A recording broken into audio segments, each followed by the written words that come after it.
तक कोई भी गाड़ी नजर नहीं आ रही थी। उनको समझ नहीं आ रहा था कि उनके सोल्जर्स यहाँ से आगे कहाँ जा सकते हैं कि तभी वो फीमेल कैप्टन देखती है कि दूर से एक तूफान आ रहा है और वो आर्मी से दूर जाने का कहती है। अब वो सब वहाँ से बाहर निकलने लगते हैं तो तभी वो पत्थर जिन पर कुछ लिखा हुआ था वो चमकने लगते हैं। अब अपनी जान बचाते बचाते वो लोग एक रेगिस्तान में आ गए थे। शुक्र है कि अब तूफान भी थम चुका था। वो लोग काफी सोचने समझने की कोशिश करते हैं कि हम आखिर आ कहाँ गए हैं, लेकिन वो इस बात का पता नहीं लगा पाते। इनफैक्ट तूफान की वजह से वो लोग न्यू वर्ल्ड में आ गए थे कि तभी वहाँ पर वो फीमेल कैप्टन देखती है कि उसके सोल्जर्स और गाड़ियाँ वहाँ पर है, लेकिन वो सब के सब मरे हुए थे। और सबसे ज्यादा डरा देने वाली बात ये थी कि वहाँ पर कोई गन नहीं थी, न ही कोई ऐसा निशान जिससे पता चले कि उन्हें किसी ने मारा है। फीमेल कैप्टन कहती है कि ऐसे बैठे बिठाए तो इस राज का पता नहीं चल सकता, तो क्यों न हम आगे बढ़े। और वो लोग अपनी गाड़ियाँ लेकर आगे निकल जाते हैं। अब वो एक जगह से गुजर रहे होते हैं तो उनके आसपास एक बहुत बड़ी चीज होती है जो कि इनफैक्ट किसी बड़े से जानवर का स्केलेटन था। उसी जगह पर हम हंटर को भी देखते हैं जो कि शिप से गिर गया था, और फिर हम उस मॉन्स्टर को भी देखते हैं जिसने शिप पर अटैक किया था और वो उन लोगों की तरफ बढ़ने लगता है। जैसे ही आर्मी ये देखती है तो वो लोग वहाँ से भागने की कोशिश करते हैं, लेकिन मॉन्स्टर उन्हें भागने नहीं देता और उनकी जीप को डिस्ट्रॉय कर देता है। अब फीमेल कैप्टन और उसके कुछ ही सोल्जर्स बचे थे तो वो उनको लेकर एक केव में आ जाती है। इन सबको ना पाते हुए वो मॉन्स्टर जमीन के अंदर चला जाता है, लेकिन उस तरफ ये लोग केव में देखते हैं कि एक स्पाइडर जैसा मॉन्स्टर इन पर अटैक करने वाला है। वो दिखने में बहुत ही खौफनाक था। वो फीमेल कैप्टन को पकड़ लेता है और उसे जख्मी कर देता है कि तभी एक सोल्जर उस पर शूट करके उसे वहाँ से हटा देता है। और अब वो स्पाइडर बदला लेने के लिए अपने बाकी साथियों को भी ले आया था और उस स्पाइडर के अटैक करने की वजह से फीमेल कैप्टन को होश भी नहीं आ रहा था। तो सब समझते हैं कि शायद वो मर चुकी है और अपनी जान बचाने के लिए वहाँ से बाहर निकल आते हैं। अब हम देखते हैं कि वो केव में अकेली रह गई थी, लेकिन जब उसे होश आता है तो उसे अपने बाकी साथियों की आवाज आती है। लेकिन तभी हम देखते हैं कि वो स्पाइडर मॉन्स्टर दोबारा आता है और उस पर अटैक करके उसे अपने साथ ले जाता है। जब उसे दोबारा होश आता है तो वो देखती है कि वो एक अजीब सी जगह पर है जहाँ पर आसपास हड्डियां हैं और बहुत गंध है, और उसे अपने साथियों की और बाकी सोल्जर्स की डेड बॉडीज भी वहाँ मिलती हैं। तो वो समझ जाती है कि वो अकेली ही है जो यहाँ पर रह गई है। अब फीमेल कैप्टन को एक आइडिया आता है और वो सोल्जर्स के बैग से फ्लेयर लाइट्स निकालती है जिसकी रोशनी से वो मॉन्स्टर्स डरा करते थे, और फिर वो अपनी जान बचाते हुए वहाँ से बाहर आ जाती है। अब वो चलते चलते दोबारा रेगिस्तान में आ गई थी और वहाँ पर उसे वही शिप नजर आती है जो कि मूवी के स्टार्टिंग सीन में एक मॉन्स्टर की वजह से तबाह हो गई थी। कि तभी वहाँ पर हंटर आ जाता है और वो उसके पास आकर उसे पकड़ लेता है और एक ऐसी जगह पर ले आता है जहाँ पर वो पहले से रह रहा था। और रात में वो लोग बहुत हिफाजत से रहते हैं क्योंकि रात में ही वो मॉन्स्टर्स बाहर आया करते थे।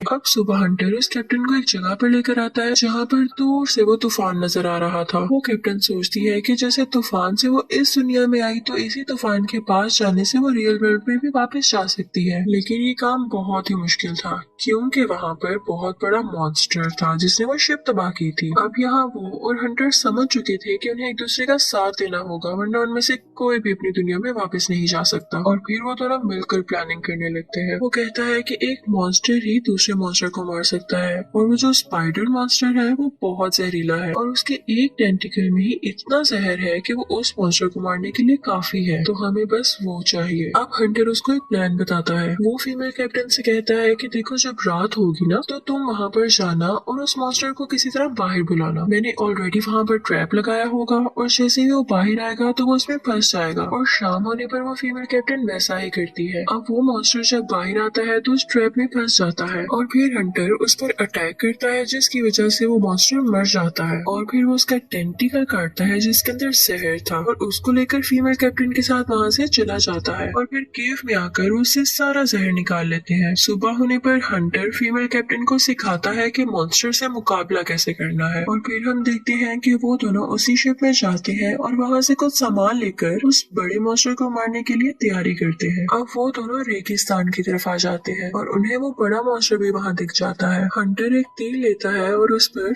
स्पाइडर मॉन्स्टर का जहर लगा देता है और फिर उसको उस बड़े मॉन्स्टर की आंख में मारता है, जिसकी वजह से उसे उस आंख से धुंधला नजर आने लगता है। और उसी दौरान हंटर उस मॉन्स्टर के सिर में स्टैब करता है, यानी अटैक करता है, लेकिन वो मॉन्स्टर उसे दूर फेंक देता है, जिसकी वजह से वो बेहोश हो जाता है। लेकिन तभी फीमेल कैप्टन हंटर का वही वेपन उठाती है और उसके सर में दोबारा से मारने लगती है। और यहाँ पर हम देखते हैं कि वो मॉन्स्टर मर चुका है और अब हंटर को भी होश आ चुका था। अब उन दोनों को उस टॉवर की तरफ जाना था जो कि तूफान के पास दिख रहा था, जिसकी वजह से वो लोग रियल वर्ल्ड में वापस जा सकते थे। अब चलते चलते वो दोनों एक ऐसी जगह पर आ जाते हैं जहाँ पे ग्रीनरी भी थी, यानी कि पौधे भी थे और पानी भी था, और सबसे बड़ी बात वहाँ पर खाने पीने की चीजें भी थी और कुछ छोटे छोटे से जानवर भी थे, लेकिन वो सिर्फ वेजिटेरियन थे, इसलिए इन दोनों को उनसे कोई खतरा नहीं था। अब ये दोनों यहाँ पर आकर खाना खाते हैं और कुछ रेस्ट करते हैं और प्लान करते हैं कि अगली सुबह ये लोग उस टॉवर के लिए निकलेंगे। लेकिन जब ये लोग रात को लेटे होते हैं तो इन्हें दूर से किसी की आवाज आती है और वो एक ड्रैगन मॉन्स्टर था जो कि अपने मुंह से आग निकाला करता था। और फिर हम देखते हैं कि वो हर चीज तबाह करते हुए इनकी तरफ बढ़ता है ताकि इन पर अटैक कर सके या इनको मार सके। वहाँ पर मौजूद सब जानवर भी इससे डर रहे थे, लेकिन तभी वहाँ पर आता है वॉरियर्स का मास्टर जो कि मूवी के स्टार्ट में दिखाया गया था। वो अपने साथियों के साथ आया था और यहाँ पर वो इन दोनों को बचा लेता है। वो बताता है कि कुछ लोगों ने रियल वर्ल्ड से यहाँ पर आने के लिए एक टावर बनाया ताकि उसको यूज करके वो अपनी दुनिया में वापस आ जा सके, और उसी टावर की हिफाजत करने के लिए उन्हीं लोगों ने ये मॉन्स्टर्स बनाए थे। और ये इतना पावरफुल हो गया कि इसे मारना नियरली इम्पॉसिबल है। और ये ड्रैगन मॉन्स्टर ही सबसे ज्यादा ताकतवर है जो कि अपने मुंह से आग निकालता है। लेकिन जब तक उन लोगों को अपनी गलती का एहसास हुआ तो वो लोग भी मारे जा चुके थे, और उनमें से जो भी लोग बचे उन्होंने यही सोचा कि वो मॉन्स्टर्स को हंट किया करेंगे, यानी उन्हें ढूंढकर मार दिया करेंगे। और हम वॉरियर्स का भी यही काम है, और हम ये भी चाहते हैं कि हम टावर को बंद कर दें ताकि यहाँ से कोई मॉन्स्टर रियल वर्ल्ड में न जा सके। लेकिन वो चाहता था कि वो इनकी भी मदद करे। अब अगले दिन ये तीनों उस टावर के पास जाते हैं, लेकिन वो देखते हैं कि उसके आसपास काफी ज्यादा लावा है, और तभी वहाँ पर वो ड्रैगन मॉन्स्टर भी आ जाता है जो कि उन वॉरियर्स को जलाने लगता है और टावर के सामने आकर खड़ा हो जाता है। सब लोग उस पर अटैक कर रहे होते हैं लेकिन उसे कुछ भी नहीं होता। अब हम देखते हैं कि टावर का वो एरिया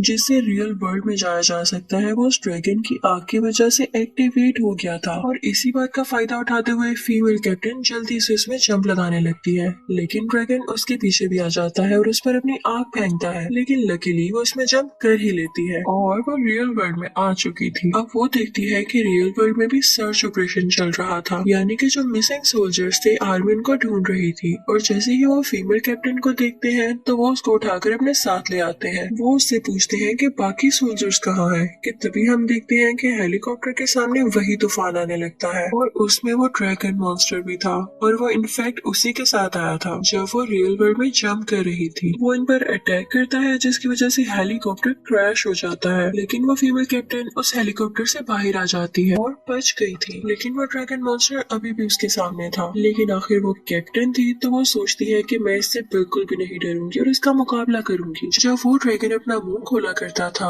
तो एयर अंदर जाने से उसके मुंह में गैस बना करती थी जिससे वो आग बनाकर बाहर फेंकता था। लेकिन यहाँ पर जैसे ही वो अपना मुंह खोलता है और उसके मुंह में गैस बन रही होती है तो फीमेल कैप्टन एक एरो पर आग लगाकर उसके मुंह में फेंक देती है, जिसकी वजह से उसके मुंह में और उसके पूरे गले में आग फैल जाती है और वो खुद भी इस आग से तड़पने लगा था क्योंकि उसकी अपनी आग नहीं थी। वो समझती है कि शायद उसने इसको मार दिया है और काफी खुश हो जाती है। लेकिन तभी वो ड्रैगन फिर से उठ खड़ा होता है और उस पर अटैक करने लगता है। लेकिन तभी हंटर भी वहाँ पर आ जाता है और एक एरो के साथ एक